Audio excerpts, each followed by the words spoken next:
Guga, do Centro Espírita Associação, Centro Espírita Eurípides Barçanufo, e da nossa vizinha Mirassol. Guga, seja bem-vindo à nossa casa, é um prazer recebê-lo, fique à vontade, tá? Muito obrigado. Boa noite a todos. É um prazer enorme estar com vocês. Espero trazer para nós hoje material para a gente refletir, né, durante a nossa vida, pelo menos para a gente refletir durante essa semana.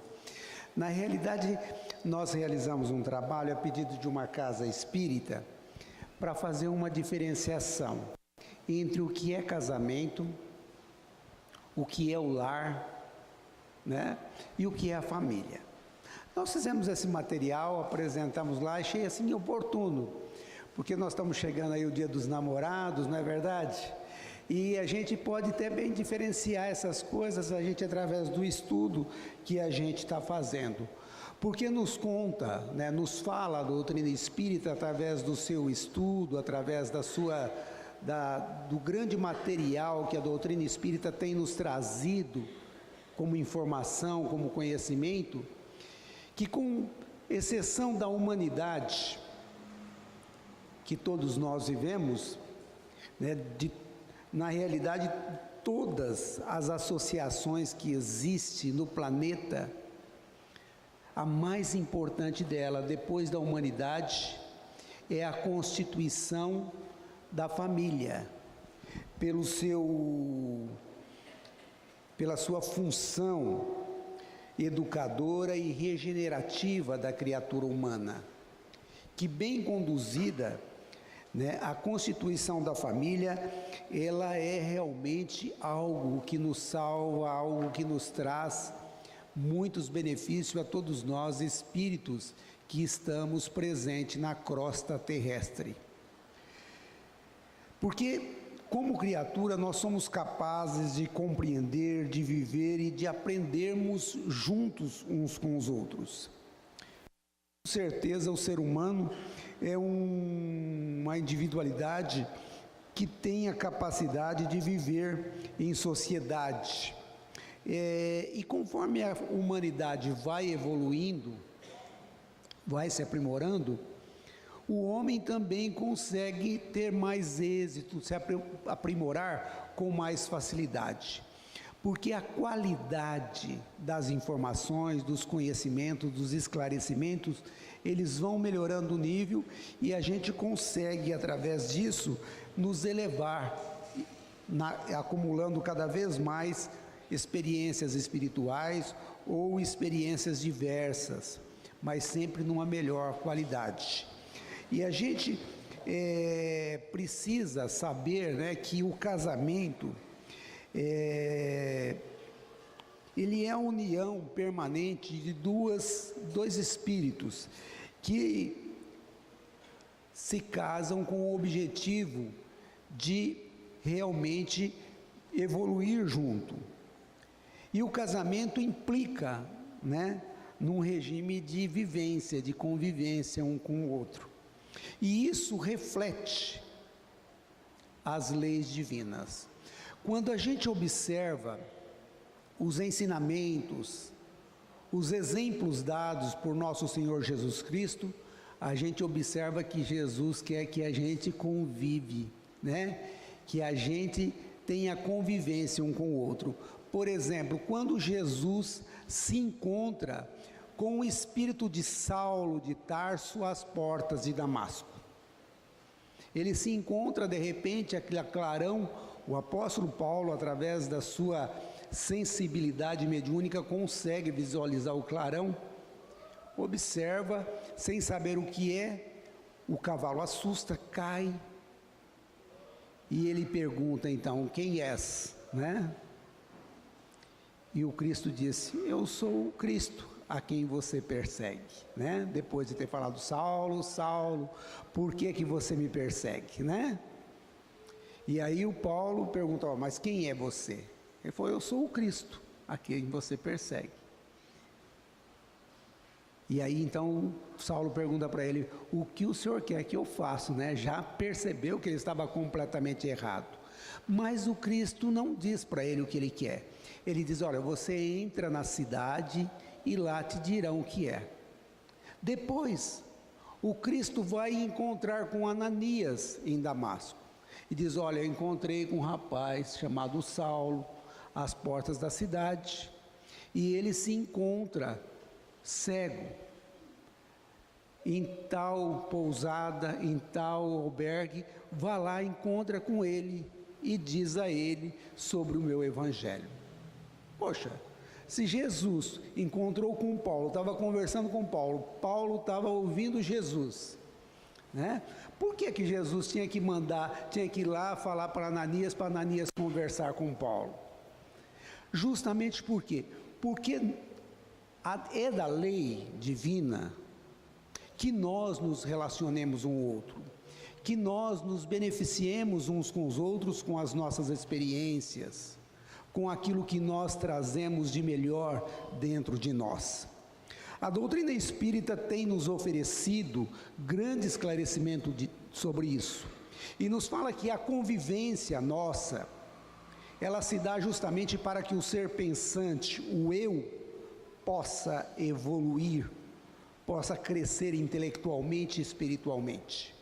Muitos de nós falamos: olha, todo mundo tem um espírito dentro de si, ninguém tem espírito dentro de si. Nós somos o espírito. Eu, esse ser que sente, que anda, que vê, que fala, que aprende, que vê, esse é o espírito. Quando o corpo físico morre, eu fico vivo. Eu permaneço do mesmo jeito que eu sou, com aquilo que eu gosto, com a capacidade, com aquilo que eu tenho dentro de mim. É isso que vai facilitar ou que vai complicar a minha vida. Dessa maneira, André Luiz, no livro Evolução em Dois Mundos, nos explica que o homem primitivo, tão logo saiu do pensamento fragmentado da sua era animal, evoluindo para um pensamento contínuo, onde ele conseguia perceber o passado, vislumbrar o futuro, preparar-se para a vida, ele começou a ter a capacidade de se desdobrar, de sair do corpo físico através das horas de sono, fazer pequenas excursões pelas matas, pela própria aldeia onde ele vivia, e quando desencarnava, esse homem primitivo saía do corpo físico em espírito desencarnado, com o corpo morto, e aí ele tentava interagir com aqueles da mesma taba, da mesma aldeia. Mas os companheiros desencarnados não conseguiam interagir com ele. Poucos tinham a sensibilidade para se transformar em um pajé ou se transformar num guia espiritual da taba. A maioria não conseguia identificá-lo. E então a frustração ia tomando conta desse homem primitivo. Ele ia ficando cada vez mais sozinho, entristecido, e aí ele fazia aquilo que todo animal faz quando não tem nada para fazer: dorme, né? Ele adormecia, mas permanecia junto ali à taba, junto aos espíritos com que ele conviveu, na ânsia, na vontade imensa de voltar ao convívio das criaturas com que ele convivia. E assim, através do processo de evolução conquistado pelo homem, através dos milênios e milênios e milênios da evolução, ele voltava a encarnar através dos processos do automatismo, dos processos naturais. E isso fazia com que ele, cada vez mais, fosse criando um sistema refinado de amizade, de carinho, de apego pelas criaturas com quem ele vivia. Assim, a soma de aquisições, a soma de esclarecimento que a criatura humana ia recebendo de encarnação em encarnações, e que nós vamos recebendo de encarnação em encarnação, vai nos tornando cada vez mais capaz para enfrentar situações mais difíceis, de solucionar problemas cada vez mais difíceis e assumindo responsabilidade cada vez maiores. Mas a família, como nos diz a doutrina espírita, ela é o reflexo das nossas ações agradáveis ou desagradáveis que o passado nos devolve. E cada um de nós está provisoriamente no raio de ação que nos capacita devagar, pouco a pouco. Dessa maneira, como espírito, cada um de nós sempre procura os laços de afinidade, de acordo com a nossa tendência espiritual, de acordo com a nossa linha mental. Por isso que dentro da família, nós somos o retrato um dos outros, tanto nas aptidões, como nos gostos, como nas tendências, e a gente tem muita facilidade dentro do grupo familiar de influenciarmos uns aos outros. O grupo familiar, dessa maneira, é um compromisso diante da vida, e nele nós encontramos os laços de elevações e de alegria que já conquistamos e que estamos para conquistar. É nele que nós colocamos sempre o ingrediente a mais, a amizade, para nós prosseguirmos os nossos caminhos. Por isso que quando Kardec pergunta ao Espírito da Verdade se o casamento ou a união entre dois espíritos, se ela era contrária às leis da natureza. E a resposta do Espírito da Verdade é enfática, é um progresso na marcha da humanidade. E na pergunta 996, ele diz que a abolição, o extermínio do casamento seria o retorno à vida dos animais. É assim que nós, a cada existência, reformulando e fazendo e transformando os laços de inimizade, os laços de antipatia por laços de amor, a gente acaba colocando no casamento, nas nossas famílias, recursos novos para nós continuarmos a conquista da paz e da luz que todos nós procuramos. Os que encarnam numa família, pela nossa procura, os espíritos que se encarnam na família são sempre espíritos simpáticos. A gente sempre procura as amizades para a gente reencarnar junto com a gente. Mas pode acontecer que alguns espíritos afastados uns pelos outros, pelos laços da antipatia, acabam sendo atraídos para o nosso convívio junto à nossa família. E isso acaba se transformando uma provação para nós.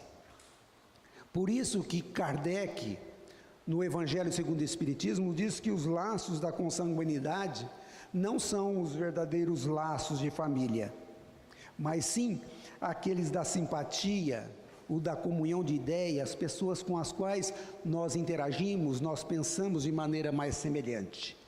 E afirma Kardec que nós temos duas espécies de família: a família espiritual, que são aqueles espíritos com os quais a gente se encontra nos intervalos da existência, no mundo espiritual, convivemos, somos atraídos um para o outro, acabamos pensando igual, gostamos um do outro, isso nos faz reencontrar no mundo espiritual. E existe na realidade os laços corporais, a família pelos laços corporais, que são justamente aqueles espíritos com os quais nós encontramos em família, que são atraídos na nossa família pelos laços, às vezes, de desentendimento, laços de mágoa, de ódio, que a gente acaba atraindo para a nossa amizade. E que talvez, logo que quando a gente não resolve esses problemas de aversão, de antipatia, acabamos nos afastando após a desencarnação, sendo forçosamente obrigado a voltar, para dentro de conviver novamente.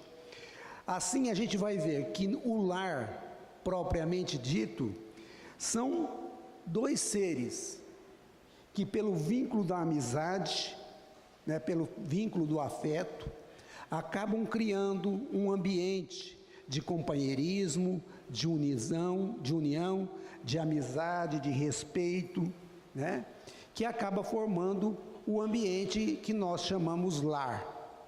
E que esse lar é o alicerce da civilização. Dessa maneira, o casamento, conquistado através de hábitos desde do homem primitivo, ele representa para nós uma das formas mais eficientes da gente crescer, da gente evoluir espiritualmente, junto com outro ser que acaba escolhendo a gente, com o objetivo de evoluir os dois juntos.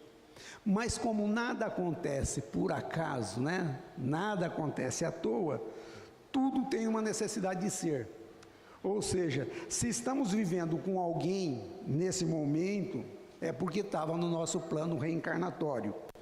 Se é bom ou se é ruim, né?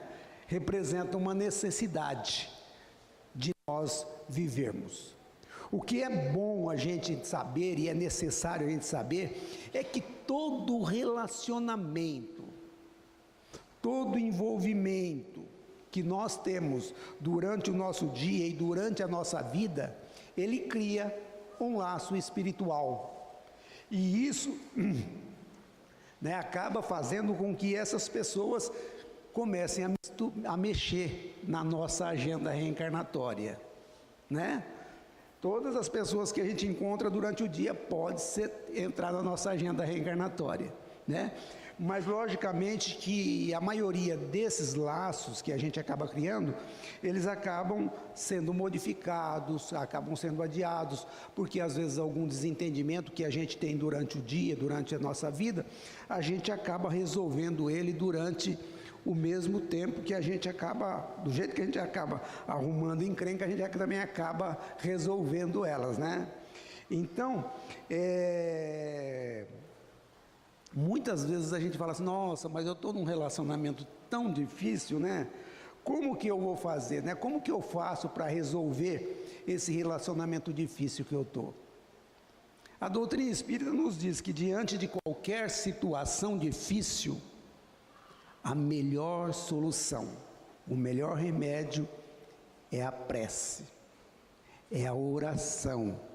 Porque o que acontece? Quando nós oramos, nós elevamos os nossos padrões vibratórios, entramos em comunhão com os espíritos superiores, com os nossos anjos da guarda, com o nosso anjo da guarda, com os espíritos que já são evangelizados e que nos orienta de uma maneira mais eficiente, e que a serenidade é a melhor forma de nós encontrarmos a resolução, a solução para as nossas provações. Mas uma coisa a gente pode saber, que os maiores problemas, né, que a gente traz nos nossos relacionamentos são meras criações das fantasias que a gente traz, né, daquele sonho que quando a gente era solteiro, a gente imagina que a vida ia ser assim, assado, que a nossa companheira era assim, assada, as paixões, né, que a gente traz na gente, as inferioridades como os ciúmes, a inveja, a vaidade, são os produtos, né, que acabam ocasionando a maioria, a esmagadora maioria dos problemas dos relacionamentos que a gente tem na Terra. Como nós falamos, na realidade, o casamento é a união de dois espíritos, né, que se juntam com o objetivo de evoluir juntos, de cooperar um com o outro.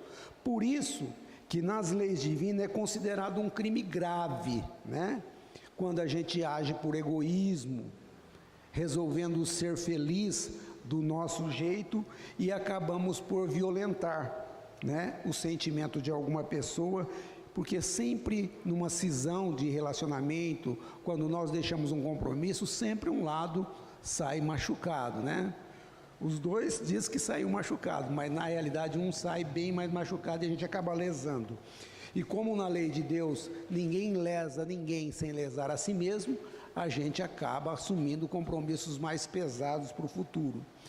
O que na realidade a doutrina espírita nos orienta é para que nós tenhamos respeito, antes de tudo, durante qualquer relacionamento, né? E que a admiração pelo outro, ou seja, aquilo que fez nós escolhermos o nosso parceiro ou a nossa parceira, que isso seja realmente mantido, essa admiração, durante o período em que essa convivência se mantenha, né? Problemas conjugais, normalmente a pergunta é essa: problemas conjugais podem ser motivados por influência espiritual? Né? Porque a pessoa fala, acho que fizeram alguma coisa de ruim para mim, né? Mandaram um espírito lá que está atrapalhando a minha vida. Será que problemas dentro de um casamento que está com problema pode ter influência espiritual? Com certeza.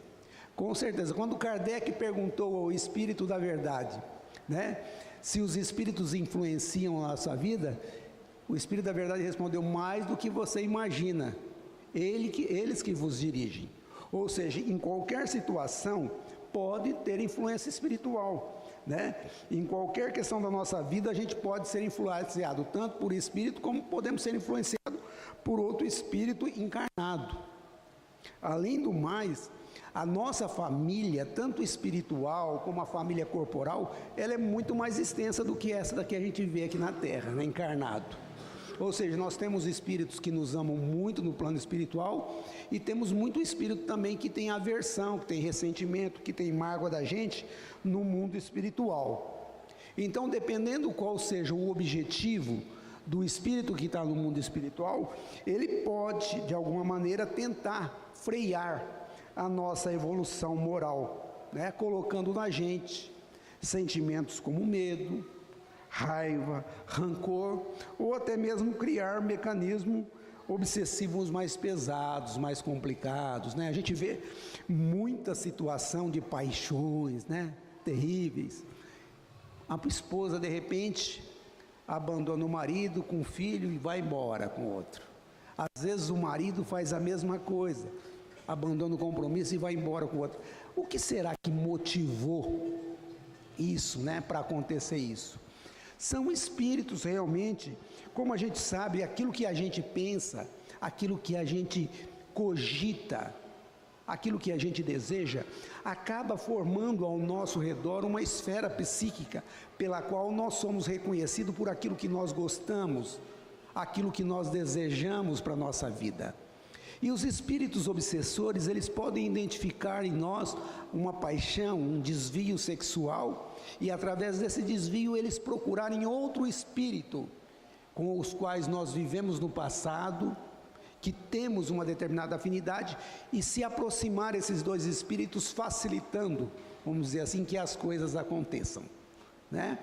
Nós todos temos um aguilhão de Deus dentro de nós que se chama consciência, que fica a nos alertar em todos os momentos da nossa vida, mas muitas vezes a consciência não consegue, porque a paixão é muito grande e a pessoa que está envolvida, ela está achando que ela encontrou a felicidade, né? Ela encontrou a solução da vida dela, encontrou a razão da sua paixão. E isso acaba acontecendo justamente porque a pessoa está iludido, né? Porque uma coisa a gente pode ter certeza: não existe obsessor nenhum que quer você feliz.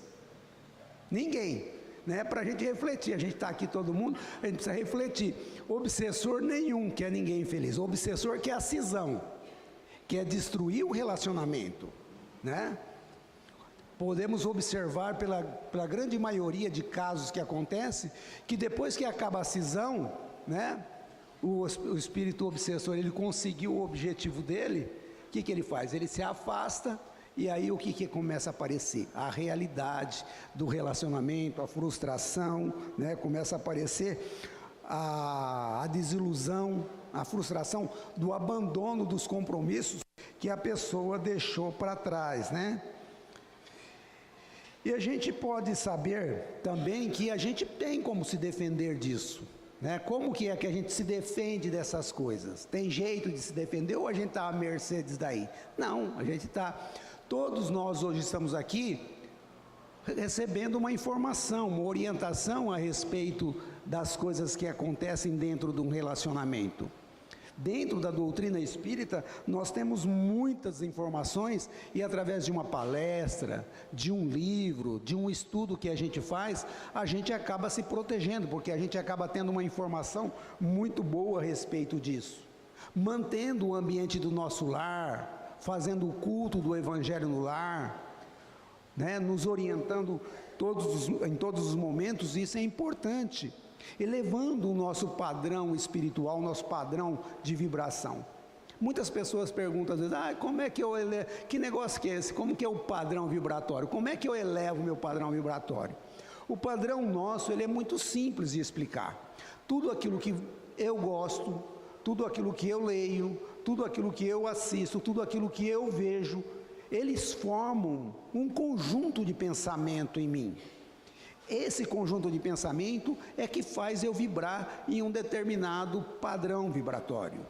Todas as vezes que eu venho ao centro, que eu leio um livro, que eu participo de um estudo, que eu melhoro, elevo o meu padrão de pensamento, eu melhoro o meu padrão vibratório. Porque o padrão vibratório é aquele que nos coloca nos lugares aqui, no plano físico ou no mundo espiritual, né? Muitas pessoas falam que a pessoa foi para o umbral, a pessoa foi para... Ninguém vai para o umbral, todo mundo permanece no umbral, né?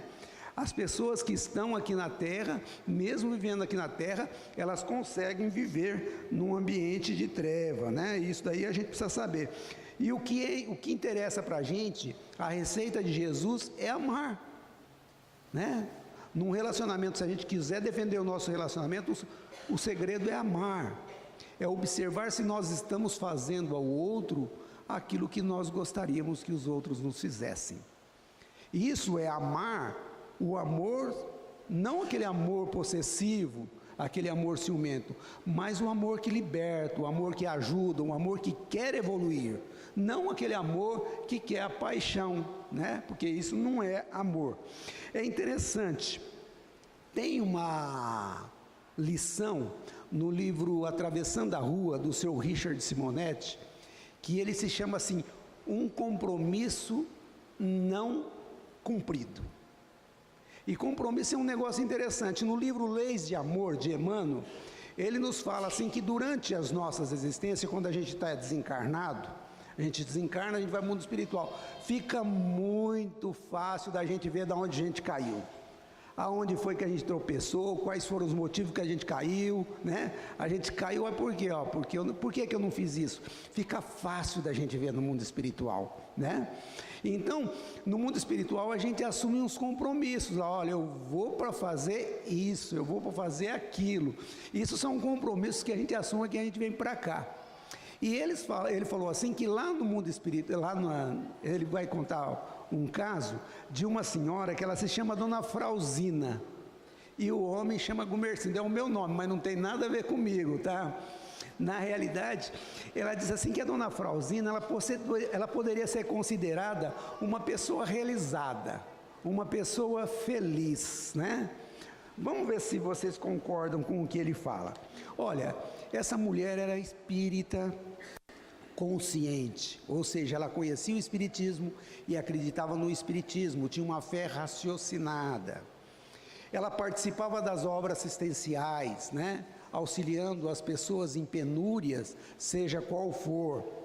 Ela tinha 3 filhos íntegros, homens honestos, carinhosos, tinha 8 netos, todos eles adoráveis, que a visitava constantemente. Tinha ideias lúcidas, conseguia raciocinar com facilidade em qualquer ramo em que ela quisesse ter entendimento. Ela tinha uma saúde razoável e uma situação financeira estável. O que vocês acham? Ela poderia ser considerada feliz, né, pelo nosso padrão aqui na Terra? Com certeza. Ela só tinha um problema na vida dela. Ela considerava a cruz pesada que ela tinha que carregar na vida. Adivinha quem era? O marido, era o marido que ela tinha que carregar. O maridão era o terrível, né? Mas eles tinham assim uma inimizade muito grande, uma facilidade, um desentendimento grande que às vezes acabava eclodindo em discussões terríveis e acaloradas, que acabava brigando terrível, e não era raro, eles acabavam descendo para a ignorância, acabavam agredindo realmente um ou outro, né, durante esses desentendimentos. Não porque o marido fosse uma pessoa má, ele não era uma pessoa má. Olha, vamos ver que jeito que ele era. Ele era um homem generoso, bom pai, era um homem caseiro, não tinha vícios nenhum, mas um gênio extremamente difícil, chato, né? Era implicante, rabugento, né? Essas qualidades, a dona Frauzina costumava dizer que ele tinha o dom, né? Ele ia desenvolvendo e ia melhorando isso daí, conforme ele ia envelhecendo, ia se tornando cada vez pior, né? Na vida dela. E ela tinha uma frase, que era uma frase praxe, que ela fazia. Ela falava assim, ó, só o Espiritismo para me dar força, para fazer eu aguentar, né? Mas ela falava, olha, mas ele não vai vencer eu não, né? Eu vou ficar com ele até o fim. Eu não vou desistir. Eu vou ficar aqui, ó, cumprindo o meu compromisso. Aí então, ó, eu vou ficar livre. Porque ele não me pega mais. Ó, junto, ó, nunca mais, né? Era o sonho dela. Esse era o sonho de consumo da dona Frauzina. E assim ela foi na vida dela, até o desencarne. 48 anos de convivência extremamente difícil com o Sr. Gumersindo. Quando ela desencarnou, pensamento educado, hábito de se manter em oração, boa leitura, padrão espiritual elevado. O que aconteceu? Ela acabou sendo recolhida após o desencarne, foi levada ao mundo espiritual e lá ela foi restabelecida e começou a trabalhar no mundo espiritual. Mas não sei se vocês leram um livro, por exemplo, Nosso Lar. Quando a gente vai para o mundo espiritual, a gente, com o decorrer do tempo, a gente vai ficando um tempo no mundo espiritual, começa a vir as lembranças do passado, a gente começa a lembrar flash das existências passadas. Aconteceu isso no livro Nosso Lar, com a dona Laura e com o Ricardo, que são os pais do Lísias. E aí o que acontece? A pessoa precisa fazer uma análise, né? E um balanço da vida dele para fazer os projetos futuros. E isso acabou acontecendo com a dona Frauzina, né? E aí ela acabou se unindo, né, a um espírito superior, a um mentor superior ou espiritual, para fazer essa análise sobre os sucessos que ela teve na existência anterior.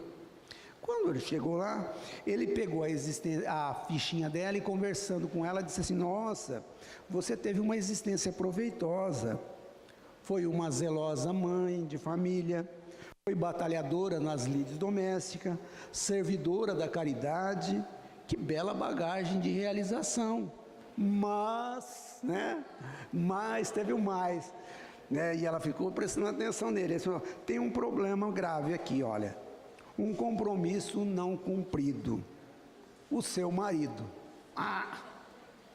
Quando ele falou isso, a reação dela foi enorme, um susto enorme, né? E ela então justificou o mais rápido possível. Como? Não fui fiel aos deveres matrimoniais?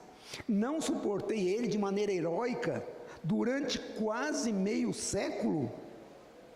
E aí o benfeitor, de maneira calma, explicou para ela, olha, esse foi o teu problema. Você suportou apenas. No entanto, o seu compromisso assumido aqui foi diferente. Ou seja, ela tinha feito um compromisso no mundo espiritual diferente daquele que ela tinha. Por quê? Ele disse para ela assim, olha, você foi daqui, o seu compromisso era harmonizar-se com ele. Você tinha que superar antigas mágoas remanescentes de convivências anteriores. Ou seja, eles estavam reencarnando e encarnando há muito tempo nessa pendenga, nessas brigas que ele veio. Então, na realidade, ela veio para fazer amizade com ele, para eles voltarem lá como um amigo. Mas aí o benfeitor diz para ela: olha, quando você adotou, né, aquela postura de quem carregava uma cruz pesada, você anulou completamente a possibilidade de ajudá-lo, né? Você não conseguiu ajudar ele nos desvios de comportamento que ele tinha, com a força da sua amizade. Faltou-lhe, minha amiga, o exercício da caridade, que silencia, que perdoa, que não guarda ressentimento e que supera a desavença. E aí ele fala uma coisa para ela, diz assim: olha, e ele precisava muito de sua compreensão. Ele é uma alma perturbada e neurótica, não obstante as virtudes que ele já possui, como você mesmo viu nessa última existência. E ele dá uma informação para ela então que desmorona ela. Ele diz assim: olha, como você de certa forma contribuiu para que ele fosse assim, em face das influências negativas que exerceu sobre o seu espírito no pretérito, ou seja, ele era daquele jeito, porque em existência passada ela foi a professora dele, ela ensinou ele a ser desse jeito. Por isso que ela estava lutando para modificá-lo. Aí o espírito superior diz para ela uma frase, para ela, acho que ela não queria escutar: não vejo outra solução para o problema senão uma nova união entre vocês em existência futura, repetindo as lições no matrimônio até que aprendam a conviver pacificamente. Olha, esse caso é muito interessante, muito bonito, vale a pena ler e guardar isso aí com a gente, porque o espírito benfeitor continua falando, olha, que após o encantamento do início, fatalmente surgem as dificuldades do relacionamento na vida conjugal, porque nós na Terra somos aprendizes incipientes, ou seja, tolos na arte de conviver. Aqueles que atravessam o casamento a ranger dentes em brigas, como se submetido à intolerável prisão, forçosamente reencontrarão o cônjuge em novas experiências materiais, presos por algemas de ressentimento, de mágoa e de aversão. E olha aqui que ele vai falar agora, olha, somente quando formos flores de amizades, os elos do casamento, desfrutarão os cônjuges a liberdade de decidir se seguirão juntos no caminho do porvir. Ou seja, a gente só tem direito de escolher se vai continuar junto ou se vai se livrar do outro quando a gente estiver realmente amando. Então, na realidade, a gente vê que o casamento de alma para alma, como diz André Luiz no livro Nosso Lar, é uma coisa raríssima, né? Aquele negócio de almas afins, que às vezes a gente fica procurando, de almas gêmeas, na realidade são coisas raras de acontecer. André Luiz nos diz que a esmagadora porcentagem dos relacionamentos, das ligações que nós temos na crosta terrestre, são de resgate. Ele coloca vários tipos de casamento que a gente tem. Ele coloca aqui os acidentais, que é um encontro de duas almas inferiorizadas, né? Por efeito das atrações através de sentimentos inferiores, de paixão, acabam se encontrando num desses inferninhos da vida aí e acaba acontecendo os casamentos acidentais.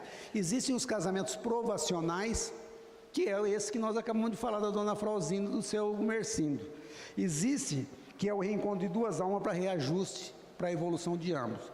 Existem os sacrificiais, que é quando uma mãe, um espírito elevado, vem ao plano físico para encontrar um espírito, às vezes que está perdido, ou vários espíritos que estão em uma situação muito difícil de evolução, para ajudar eles na restauração desses espíritos. Existem os afins, que é o reencontro de corações amigos para a consolidação de afetos. E existem os transcendentais, né? Que são almas engrandecidas no bem para a realização imortais, para ajudar a gente. Mas o senhor Martins Peralva, ele não é nada consolador para a gente.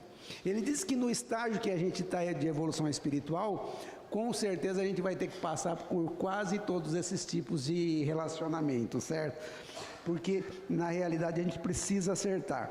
Mas o Espiritismo, como facilitador da nossa evolução, ele nos diz que o casamento é onde os cônjuges, né, buscam harmonizar a vida, né, cultivando os valores de respeito, de aceitação, de carinho e de renúncia. Tudo com muito bom humor, iluminado pelo sorriso e com a musicalidade do Eu Te Amo. E que nós não podemos nos esquecer nunca, André Luiz nos diz, que aquele sonho que a gente tem da casa própria, seja uma casinha, ou seja um apartamento, ou seja um bangalô, um castelo, ou que seja onde a gente vive, aquilo ali não é o lar. Aquilo ali é o refúgio de alvenaria ou de madeira para nos proteger da intempéries que a terra tem. Que o lar, ele é construído através da união, do companheirismo, da amizade, desse ambiente que a gente forma dentro da nossa casa, dentro do nosso lar. Por isso, a gente deve usar sempre de bondade um com o outro, colaborar sempre com os afazeres domésticos, cumprimentar sempre um ou outro, bom dia, boa tarde, fica com Deus, vai com Deus, eu te amo, né? Que a gente deve sempre, quando a gente perceber no outro a vontade de ajudar, a gente deve elogiar, né? Elogiar o outro. Que o lar, na realidade, é o ponto de repouso e refazimento, é a zona de conforto onde a gente voltamos ao fim de cada dia para buscar energias novas para um novo dia de luta. Que nunca devemos gritar para não abusar da intimidade do lar, evitarmos discussões e conflito a todo custo, procurar sempre a porta do entendimento, e a única forma de procurar a forma do entendimento, o que é? Cedendo. A minha mãe sempre dizia para nós que quando não quer, dois não brigam, não é verdade? Então, na realidade, a gente deve sempre procurar ceder. E se ficou alguma mágoa do dia anterior, a gente tem que fazer que nem o sol, esquecer a sombra da noite e brilhar no outro dia.